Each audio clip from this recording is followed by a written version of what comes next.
শারমিন মুর্শিদ যদি শুধুমাত্র বাংলাদেশের ঢাকার এলিট নারীদের প্রতিনিধিত্ব করতে চান, সেইটা প্রান্তিক নারীরা মেনে নেবে না। 34 দিন is big enough to deal with something, এবং তারা ডিল করেন নাই। এটা যথেষ্ট হয়েছে এবং 48 ঘন্টার মধ্যে এটাকে সমাধান করতে হবে। দেখেন, তোতপা প্রকল্পের নারীরা আজকে 34 দিন ধরে এখানে অবস্থান করছেন।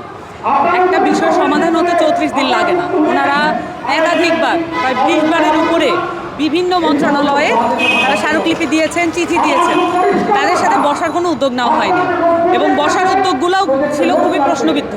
তারা বারবার বলেছেন ত্রিপক্ষীয় বৈঠকের কথা, কিন্তু ত্রিপক্ষীয় বৈঠক না করে শুধুমাত্র তাদেরকে গুটি কয়েক ধরে নিয়ে ইন্টিমিডেশন প্রসেসের মাধ্যমে তাদের সাথে মিটিং করা হয়েছে। তো আজকের পরিষ্কার, আমি এর আগেও এসেছিলাম। আপনারা জানেন যে ওনারা ঈদের দিনও এখানে অবস্থান করেছেন, কোরবানি ঈদ ওনারা এখানে করেছেন। এবং আজকে আমার মেসেজ হচ্ছে যে 34 দিন একটা বিষয়কে ঝুলিয়ে রাখা যে অবস্থা আমরা দেখতে পাচ্ছি, এটা হচ্ছে উদ্দেশ্য প্রণোদিত। নারীদেরকে যেটা অবজ্ঞা করা হয় রাষ্ট্রীয়ভাবে, সেটার একটা উদ্দেশ্য আমরা এটার মধ্যে দেখতে পাচ্ছি। শারমিন মুর্শিদ ব্যাপারটাকে পার্সোনালি নিয়েছেন। শারমিন মুর্শিদ মনে করেন না যে এই নারীদের 1100 নারীকে কর্মসংস্থানের ব্যবস্থা করা তার জন্য প্রয়োজনীয়, বরঞ্চ উনি মনে করেন যারা এই প্রকল্পের মধ্যে যারা প্রশ্নবিদ্ধ, যারা আসলেই আওয়ামী লীগের সহযোগী হিসেবে বা দোসর হিসেবে সম্ভাবনা আছে তাদের পারিবারিকভাবে, তাদেরকে পাশে নিয়ে ছবি তুলেছেন। আপনারা তোতপা প্রকল্পের নারীদের কাছে অসংখ্য ছবি আছে, আপনারা ওগুলোও দেখতে পারেন। সব মশার বিরুদ্ধে সুরক্ষা দিতে এলো বসুন্ধরা এক্সট্রিম অ্যারোসল, মশার বিরুদ্ধে এক্সট্রিম সুরক্ষা। অসংখ্য প্রমাণ আছে এখানে। যারা যে এক্সিস্টিং পিডি আছে, উনি নিজে আওয়ামী লীগের সাথে সংশ্লিষ্ট বলে অভিযোগ রয়েছে, এবং উনি কিন্তু আগের যে রেজিম, আগের যে আওয়ামী লীগ রেজিমের একজন নিয়োগপ্রাপ্ত, এবং তাকে পরিবর্তনের এবং তাকে চেঞ্জ করার কোনো উদ্যোগ নেওয়া হয় নাই।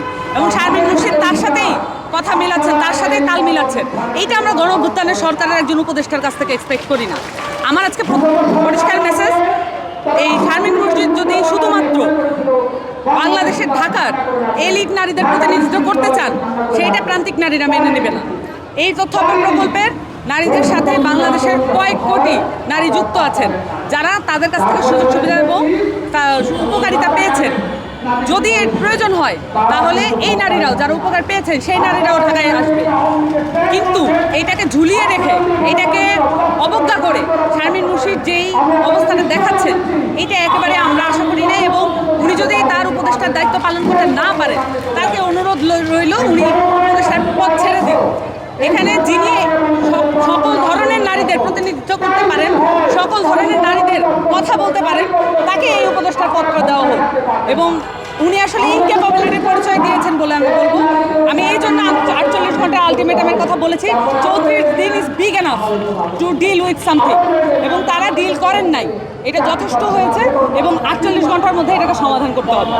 ওনারা যদি মনে করেন ওনাদের পুরো মুভমেন্টের সকল কর্তৃত্ব ওনাদের হাতে আছে, ওনারা যদি মনে করেন প্রধান উপদেষ্টার কাছে ওনারা পৌঁছাতে চান, তাহলে সেটা অবশ্যই ওনাদের করা উচিত।